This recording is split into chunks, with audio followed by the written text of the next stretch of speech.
안녕하세요. 김알TV입니다. 우리 구독자님들 잘 지내고 계시나요? 오늘 제가 준비한 주제는요. 다들 아파트 청약에 관심을 가져보신 분들이라면 한 번쯤 들어보셨을 단어인데요. 바로 무순위 청약, 줍줍입니다. 최근 경기 과천과 인천 검단에서 시세 대비 절반 수준의 무순위 청약 물량이 나왔었는데요. 그래서 이번 시간에는 줍줍, 무순위 청약에 대해서 알아보겠습니다. 줍줍은 말 그대로 주어의 줄임말로 줍줍, 주워 담는다는 의미입니다. 뭘 주워 담겠어요? 아파트를 주워 담으라는 의미로 쓰입니다. 줍줍은 해당 아파트에 청약을 넣지 않았지만 현금을 많이 보유하고 계신 분들이라면 해당 아파트의 자녀 세대를 계약한다는 의미입니다. 그럼 본격적으로 무순위 청약에 대해서 알아보겠습니다. 무순위 청약이란 건설사들이 아파트를 분양할 때 모델하우스를 오픈하고 일정을 진행합니다. 특별공급, 일반공급, 1순위, 2순위 순서로 아파트 청약이 진행되는데요. 이렇게 가점제가 적용되는 일반 청약에서 가점제를 적용해서 청약이 당첨된 사람들이 사정상 계약을 못하게 돼서 계약되지 못하고 남은 아파트, 즉 자녀 세대가 발생합니다. 이렇게 계약이 안 된 물량에 한해서 추첨으로 분양자를 결정하는 방식입니다. 청약 가점과는 상관이 없기 때문에 젊은 2030 세대에게도 기회가 돌아간다고 볼 수 있습니다. 그럼 왜 이런 청약이 나오는 걸까요? 새 아파트를 분양하게 되면 분양 일정에 맞춰서 모델하우스를 오픈한 뒤 특별공급, 일반공급 1순위, 2순위 이렇게 청약을 하게 되는데요. 그런 뒤 당첨자 발표가 나면 해당 아파트 당첨자들의 서류 접수 기간이 있습니다. 서류 접수 기간을 가지고 그 뒤에 정당 계약이 진행됩니다. 바로 이 과정에서 자녀 세대가 발생합니다. 자, 이때 주의하실 점은 자녀 세대와 미분양은 다른 뜻입니다. 미분양은요, 청약 과정에서 분양하는 세대수보다 청약하는 숫자가 적어서 나오는 물량입니다. 미분양은 청약 접수가 미달이 되어서 남아있는 물량으로 경쟁률이 1대1 미만인 경우에 발생합니다. 그래서 이때 미분양은 선착순으로 계약 가능합니다. 그럼 자녀 세대란 뭘까요? 건설사의 아파트 분양이 모두 끝났지만 분양이 모두 완료되었음에도 불구하고 당첨자가 자금 계획에 문제가 생겨서 계약을 포기하거나 혹은 부적격자가 발생해서 계약을 안 한 세대가 생겨서 남아있게 된 물량이라고 생각하시면 됩니다. 자녀 세대의 경우에는 추첨 또는 선착순으로 계약 가능합니다. 그럼 무순위 청약 물량은 왜 나오는 걸까요? 가장 많은 이유로는 청약 부적격자가 발생한 경우입니다. 최근 정부의 아파트 분양에 대한 규제가 까다롭고 복잡해지면서 청약 부적격자가 많이 발생되고 있습니다. 분양에 대한 규제가 복잡해져서 청약 가점을 잘못 계산한 경우가 가장 많습니다. 청약 가점을 잘못 계산해서 당첨이 됐는데 차후 진행되는 과정에서 부적격자로 밝혀지면 청약이 취소되는 경우입니다.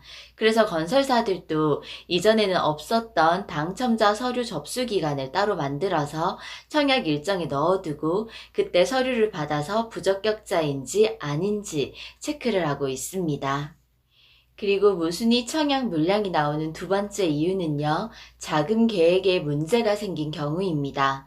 아파트 청약에 당첨되면 분양자는 건설사에 분양 대금을 납부해야 되는데요. 보통 계약금 10%, 중도금 60%, 잔금 30%로 진행됩니다. 다른 경우도 있지만 일단 통상적인 경우로 설명해 드리겠습니다.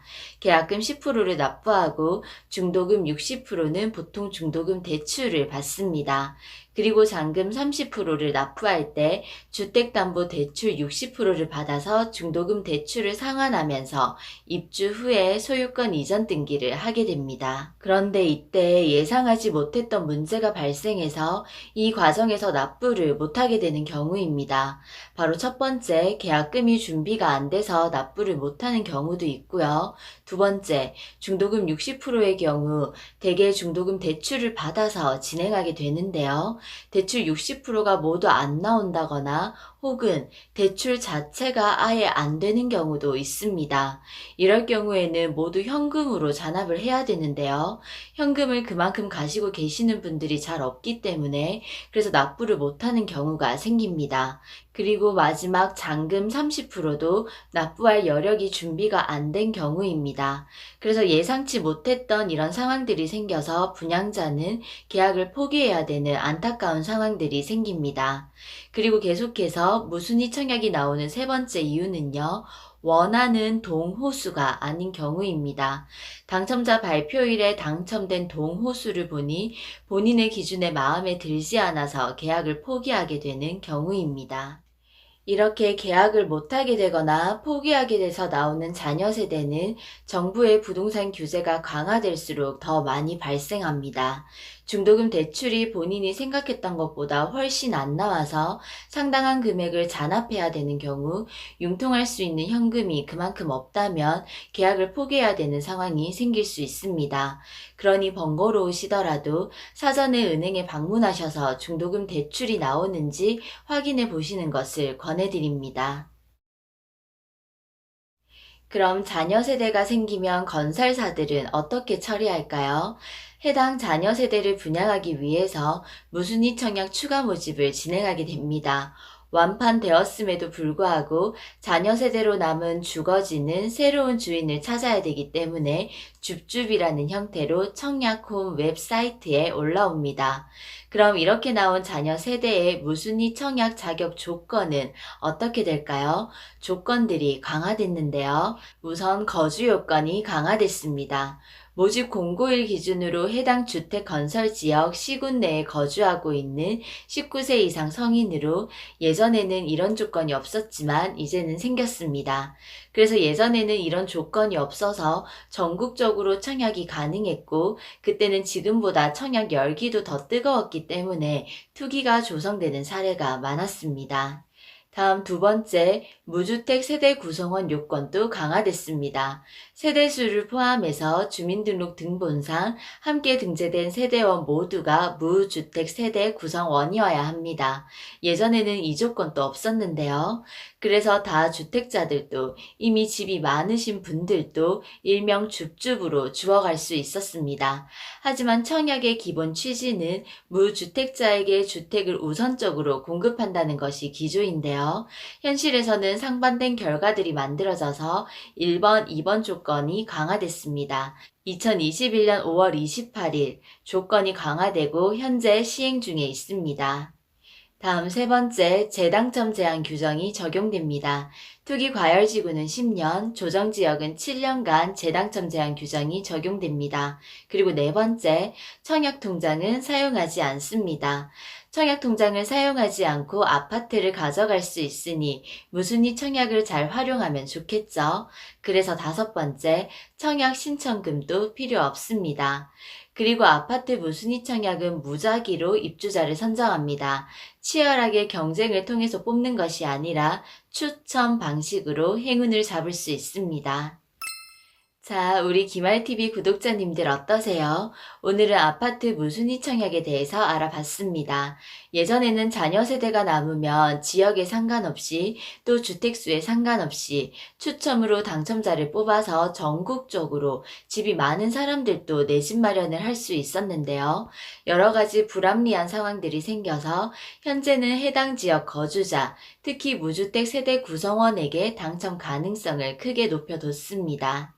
그래서 해당 시군에서 많은 새 아파트 공급이 있는 지역이라면 무순위 청약에 관심을 가지는 것도 내 집 마련에 있어서 큰 도움이 될 수 있습니다. 왜냐하면 무순위 청약은 청약 통장을 사용하지 않아도 되고요. 청약 신청금도 필요 없기 때문입니다.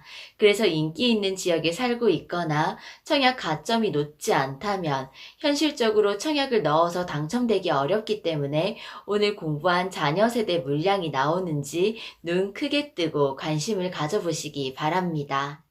그래서 언론에서는 무순위 청약으로 아파트를 사는 행위를 줍줍이라고 일컬어 신조어도 생겼는데요. 하지만 줍줍이라는 용어도 예전에는 물불 가리지 않고 청약 열기가 뜨거웠을 때 이야기고요. 지금은 인기 있는 지역 중심으로 재편되는 상황입니다. 그래서 2021년 5월 28일 개정으로 강화된 무순위 청약 조건을 모르고 계신 구독자님들은 이번에 잘 기억해 두시고요. 모집 공고일 기준으로 해당 지역에 거주하는 만 19세 이상의 성인만 신청할 수 있습니다. 기존에는 거주 지역에 제한이 없었지만 이제는 반드시 해당 지역에 거주하고 있어야 하고요. 무주택 가구 구성원들만 신청 가능합니다. 무주택은 세대주뿐만 아니라 주민등록상 세대를 같이 구성하고 있는 모든 세대원도 함께 무주택자여야 한다는 거 한 번 더 말씀드립니다. 그리고 분양권도 주택의 숫자에 포함된다는 거 꼭 같이 챙겨 두시고요. 배우자는 등본상 함께 있지 않더라도 유주택자인 경우 신청할 수 없습니다. 등본상 직계 존속, 직계 비속은 무주택자여야 하고요. 형제, 자매, 고모, 이모 등은 상관없습니다. 인기가 있는 지역은 정책을 어떻게 펼쳐도 뜨거운 인기를 잡기 어렵겠지만 비인기 지역은 안정된 시세를 갖출 수 있을 거라 기대합니다. 그래서 실수요자분들은 이러한 청약 제도를 잘 공부해 두시고 또 자신에게 맞는 분양 정보를 잘 적용하셔서 적절한 가격과 타이밍에 매입하시기 바랍니다. 이번 영상은 여기까지 하겠습니다. 우리 구독자님들에게 도움이 되었으면 좋겠습니다. 항상 건강 잘 챙기시고요. 건강하시고요. 저희는 다음 시간에 또 만나요. 꼭이요.